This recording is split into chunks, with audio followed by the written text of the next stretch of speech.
નમસ્તે પ્રિય મિત્રગણ, સંસ્કૃત વયુનમ ચેનલ પર આપ સૌનું હાર્દિક સ્વાગત છે. ફરીથી આજે આપણે નીતિ શતકમના એક મોટિવેશનલ પ્રેરણાત્મક શ્લોકનું અધ્યયન કરીશું. શ્લોકનું અધ્યયન શરૂ કરીએ એ પહેલા શ્લોકના સંદર્ભમાં જ હિન્દી કવિ સોહનલાલ દ્વિવેદીજીની એક રચના યાદ આવે છે. સોહનલાલ દ્વિવેદીજીની એ રચના જે છે એ ખૂબ જ પ્રસિદ્ધ રચના છે. સૌ કોઈ આપણે એ રચનાથી પરિચિત છીએ. ક્યારેક ક્યારેક એ રચનાને હરિવંશરાય બચ્ચનજીના નામે પણ સંભળાવવામાં આવી છે, પરંતુ વાસ્તવમાં એ રચના જે છે એ સોહનલાલ દ્વિવેદીજીની છે.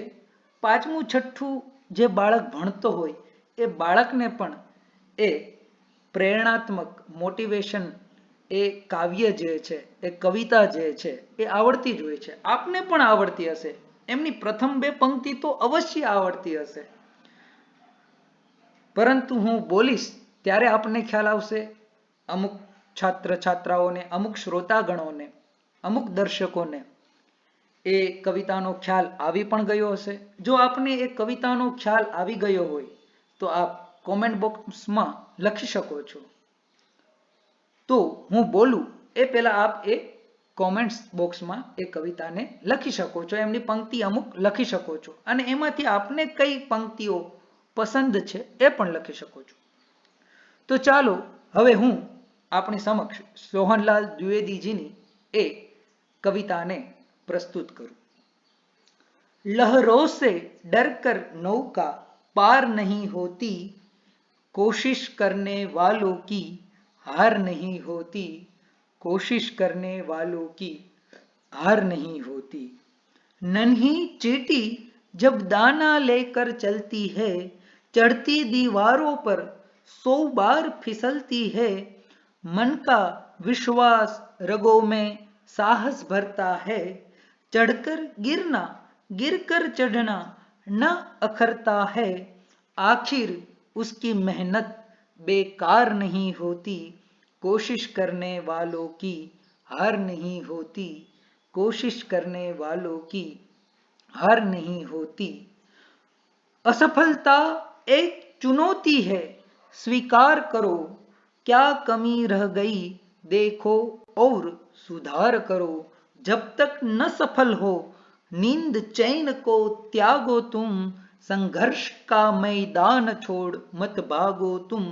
कुछ किए बिना ही जय जयकार नहीं होती, कोशिश करने वालों की हार नहीं होती, कोशिश करने वालों की हार नहीं होती, कोशिश करने वालों की हार नहीं होती.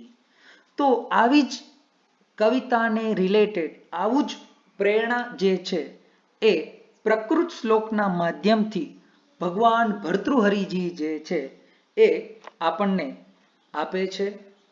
આપ સૌ પરિચિત છો મહાભારત, રામાયણ, પુરાણ વગેરેમાં આવેલા એક પ્રસંગથી, અને એ પ્રસંગનું નામ છે સમુદ્ર મંથન. સૌ કોઈને સમુદ્ર મંથનની કથાનો સારી રીતે ખ્યાલ હશે કે જ્યારે દેવતાઓ અને દાનવોને અમૃતની અભિલાષા થાય છે ત્યારે એ ભગવાન શેષશાયી વિષ્ણુ પાસે જાય છે અને ભગવાન શેષશાયી વિષ્ણુને શાંતાકારમ ભુજગશયનમ પદ્મનાભમ સુરેશમ વિશ્વાધારમ ગગનસદૃશમ મેઘવર્ણમ શુભાંગમ લક્ષ્મીકાંતમ કમલનયનમ યોગીભિર્ધ્યાનગમ્યમ વંદે વિષ્ણુ ભવભયહરમ સર્વલોકૈકનાથમ. એ પ્રકારે ભગવાન શ્રી વિષ્ણુને નમન કરીને દેવતાઓ અને દાનવો કહે છે, હે પ્રભુ, અમને અમૃતની અભિલાષા છે અને અમે એ અમૃતની પ્રાપ્તિ માટે શું કરીએ? ત્યારે એટલા માટે જ સંસ્કૃતમાં, આગળ કથા ચલાવું એ પહેલા એક ઇન્ટરેસ્ટિંગ વાત કહી દઉં. સંસ્કૃતમાં દેવતાઓનું એટલા માટે જ અમરકોશમાં નામ છે અજરામરા દેવા. અજરા જરા રહિતા અમરાહ ન મૃત્યુમ પ્રાપ્નુવંતી. એ અમૃતની અભિલાષા એટલા માટે જ હતી કારણ કે દેવતાઓ અને દાનવો જે છે એ અજર અને અમર રહેવા માંગતા હતા. તો ભગવાને એમની આ અભિલાષા એ આ અભિકાંક્ષા જોઈને ભગવાન વિષ્ણુ કહે છે કે મંદરાચલ પર્વતને લઈને તમે સમુદ્રનું મંથન કરો, ક્ષીર સાગરનું મંથન કરો અને વાસુકીનું તમે દોરડું બનાવો અને મંથન આરંભ કરો. તમને અવશ્ય અમૃતની પ્રાપ્તિ થશે. ત્યારબાદ દેવતાઓ અને દાનવો જે છે એ સમુદ્ર મંથનનો પ્રારંભ કરે છે અને અમૃતની પ્રાપ્તિ થાય એ પહેલા દેવતાઓને વિવિધ રત્નોની પ્રાપ્તિ થાય છે. એરાવત હસ્તી હોય કે મદિરા જેવી સુરા હોય કે પછી લક્ષ્મીજી હોય કે પછી શંખ હોય કે અન્ય કોઈ પણ વસ્તુ હોય. તો 14 રત્નોની આવા 14 રત્નો જે છે અશ્વ છે જેમની પ્રાપ્તિ થાય છે દેવતાઓ અને દાનવો, અને એ બધા પોતપોતાની રીતે સમાધાન પૂર્વક એમનું વિભાજન કરે છે. પરંતુ એ 14 રત્નો પ્રાપ્ત થવા છતાં પણ દેવતાઓ અને દાનવો જે છે સંતુષ્ટ નથી થતા, એ ત્યાં રોકાતા નથી. કારણ કે એમનું ચરમ લક્ષ્ય જે છે, એમનું અંતિમ ધ્યેય છે એ અમૃત હતું. એ અજરામર થવા ઈચ્છતા હતા. એટલા માટે એમને સુરા મળે કે પછી હસ્તી મળે કે પછી અશ્વ મળે, પરંતુ એ લોકો તેનાથી સંતુષ્ટ થતા નથી. અને જ્યાં સુધી અમૃતની પ્રાપ્તિ ન થાય ત્યાં સુધી સમુદ્ર મંથન જે છે એ કર્યા કરે છે. અને અંતે સમુદ્ર મંથનની પ્રાપ્તિ થાય છે અને પછી વિવાદો થાય છે, એ સૌથી આપ સૌ પરિચિત છો. અને ત્યારબાદ ભગવાન જે છે એ મોહિનીનું રૂપ ધારણ કરીને આ ધરાતલ પર અવતરણ કરે છે. પરંતુ આપણે અવતાર તરફ ન જતા આપણે પ્રકૃત શ્લોક તરફ આવીએ. અને ભર્તૃહરિ પણ આપણને એ જ કહે છે કે જ્યાં સુધી તમારું જે અંતિમ ધ્યેય છે, અંતિમ લક્ષ્ય જે છે, આપનો જે ગોલ છે, એ ગોલ જ્યાં સુધી એચીવ ન થઈ જાય ત્યાં સુધી આપણે સતત પ્રયત્નરત રહેવું જોઈએ. ફૂટબોલની મેચ આપણે જોતા હોઈએ છીએ તો આપણને ખ્યાલ હોય છે કે ફૂટબોલમાં જ્યાં સુધી ગોલકીપરમાં ગોલ ન થઈ જાય ત્યાં સુધી બંને ટીમોના જે ક્રીડકો જે છે એ સતત પ્રયત્નરત રહેતા હોય છે. અને ગોલ પોસ્ટમાં જ્યારે ગોલ થાય ત્યારનો આનંદ જ કંઈક અલગ હોય છે. તો એવી જ રીતે જીવનમાં આપણું જે કોઈ પણ લક્ષ્ય હોય એ લક્ષ્યની જ્યાં સુધી પ્રાપ્તિ ન થાય ત્યાં સુધી આપણે થાકવું ન જોઈએ, હારવું ન જોઈએ અને સતત પ્રયત્નરત રહેવું જોઈએ. એવું આ શ્લોકના માધ્યમથી ભગવાન ભર્તૃહરિ આપણને સમજાવે છે, આપણને પ્રેરણા આપે છે. તો ચાલો આપણે એ શ્લોકનું ગાયન કરીએ. રત્નૈર્મહાર્હૈઃ તુતુષુર્ન દેવા ન ભેજીરે ભીમવિષેણ ભીતિમ સુદાં વિના ન પ્રયયુર્વિરામં ન નિશ્ચિતાર્થાદ વિરમન્તિ ધીરાઃ ન નિશ્ચિતાર્થાદ વિરમન્તિ ધીરાઃ. ધીર એટલે કે ધૈર્ય સંપન્ન જે લોકો જે છે એ નિશ્ચિત, પોતે નિશ્ચિત કરેલું, નક્કી કરેલું લક્ષ્ય, અર્થ એટલે લક્ષ્ય, ગોલ જ્યાં સુધી પ્રાપ્ત નથી થતો ત્યાં સુધી એ લોકો ઊભા રહેતા નથી. તો મહાર્હૈ રત્નૈઃ દેવાઃ ન તુતુષુઃ. પદચ્છેદ જોઈએ આપણે. રત્નૈઃ મહાર્હૈઃ તુતુષુઃ ન દેવાઃ ન ભેજીરે ભીમવિષેણ ભીતિમ સુધામ વિના ન પ્રયયુઃ વિરામં ન નિશ્ચિતાર્થાત વિરમન્તિ ધીરાઃ. અન્વય આપણે કરીએ, શ્લોકને વાક્યમાં ગોઠવીએ. તો દેવાઃ મહાર્હૈઃ રત્નૈઃ ન તુતુષુઃ. દેવતાઓ જે છે એ મહારેહી એટલે બહુમૂલ્ય રત્નોથી રત્નેહી ન તુતુષુહુ સંતોષમ પ્રાપુહુ. બહુમૂલ્ય 14 રત્નો પ્રાપ્ત થયા તો પણ એમણે સંતોષ પ્રાપ્ત કર્યો નહીં. ત્યારબાદ બીજા પાદમાં બીજી પંક્તિમાં દેવાહ એ પદનો અધ્યાહાર કરીશું. દેવાહ ભીમ વિષેણ ભીતિમ ન ભેજીરે.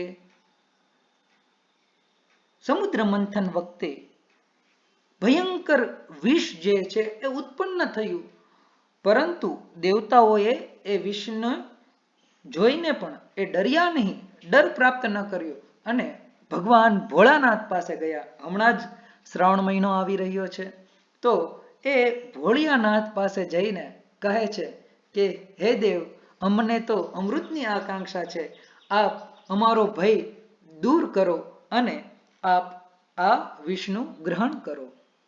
દેવાહ ત્યારબાદ તૃતીય પંક્તિમાં દેવાહનો ફરીથી અધ્યાહાર કરીશું. સુધામ વિના ન વિરામમ પ્રયયુહુ. જ્યાં સુધી એમનું અંતિમ લક્ષ્ય હતું, અંતિમ ધ્યેય હતું અમૃત, સુધા એટલે અમૃત, એ અમૃતની એમને પ્રાપ્તિ ન થઈ ત્યાં સુધી દેવતાઓએ વિશ્રામ પ્રાપ્ત કર્યો નહીં અને સતત લાગી રહ્યા. યાદ છે ને સોહનલાલ દ્વિવેદીજીની રચના, કોશિશ કરને વાલો કી હાર નહીં હોતી. તો દેવતાઓ અને દાનવોએ પણ સતત પ્રયત્નશીલ રહ્યા, સતત કોશિશ કરતા રહ્યા અને એમને પણ અમૃતની પ્રાપ્તિ જે છે એ થઈ ગઈ. અને ત્યારબાદ ભગવાન ભર્તૃહરિ પંચલાયન જે છે એ આપણી સમક્ષ અંતિમ પંક્તિમાં મૂકે છે અને કહે છે ધીરાહ ધૈર્યશાલિનઃ. પેશનેટ પર્સન, જે પેશનેટ પર્સન છે, જે ધીરતા સંપન્ન વ્યક્તિ છે, જે ધૈર્યશાળી છે, જેનામાં ધીરજ છે, એ વ્યક્તિ જે છે એ વ્યક્તિ જ્યાં સુધી પોતાનું લક્ષ્ય પ્રાપ્ત ન કરી લે ત્યાં સુધી એ વિશ્રામ પ્રાપ્ત કરતા નથી. તો આ રીતે આપણે આ શ્લોકનો અન્વય અને અન્વયના માધ્યમથી જે છે કે અર્થ જાણ્યો કે જ્યાં સુધી આપણને લક્ષ્યની પ્રાપ્તિ ન થાય ત્યાં સુધી આપણે મંડ્યા રહેવું જોઈએ. વ્યાકરણાત્મક અભિગમ જોઈએ તો સુધામ વિના, અહીં સુધા શબ્દની દ્વિતીયા થઈ છે વિનાના યોગમાં, અને એ જ વિના શબ્દના યોગમાં ચતુર્થ પાદમાં ફરીથી પંચમી થઈ છે નિશ્ચિતાર્થાદ વિના. તો ત્યાં ભર્તૃહરિજી છે એ નિશ્ચિતાર્થમ વિના પણ લખી શકતા હતા, પરંતુ એક જ શ્લોકમાં વિનાના યોગમાં એક જગ્યાએ દ્વિતીયા વિભક્તિ કરે છે અને એ જ શ્લોકમાં વિનાના યોગમાં પંચમી વિભક્તિ કરે છે. તો આનું કારણ શું? તો આમનું કારણ છે પાણિનીનું સૂત્ર પૃથક વિના નાના ભિસ્તૃતીયાન્ય તરસ્યામ. પૃથક વિના અને નાના શબ્દના યોગમાં જે છે એ દ્વિતીયા, તૃતીયા અને પંચમી વિભક્તિ થાય છે.